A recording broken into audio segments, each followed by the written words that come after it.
Veprat më të spikatura të kompozitores Dora Leka janë interpretuar mbrëmjen e djeshme në skenën e teatrit Andonza Koçajupi nga Orkestra Simfonike e Forcave të Armatosura. Ky koncert ka ardhur në ditën e saj të lindjes dhe në Korçën e saj të dashur. Një jetë në muzikë është eventi i parë në kuadrin e 80 vjetorit të çlirimit, që ka ardhur si një nderim i merituar për kompozitoren dhe kontributin e saj në muzikën shqiptare.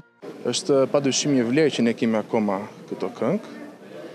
Ndoshta nuk bëhen më sa më përpara, nuk luhen më sa më përpara, por duhen rikujtuar gjithmonë. Uroj që publiku korçar ta ketë pëlqyer, pa sa e pëlqejmë edhe ne që e luajtëm vetë. Kompozitorja Dora Leka ka krijuar pjesën ndërmuese të këngëve patriotike kur në Shqipëri filloi rezistenca e armatosur për çlirimin e vendit nga pushtuesit nazifashist gjatë luftës së dytë botërore. Dora Leka është autore e këngëve të njohura partizane si Kushtrimi i Lirisë, Ato Maja Ripa Ripa, Rini Rini e shumë të tjera, e më pas e operës Një jetë me stuhi.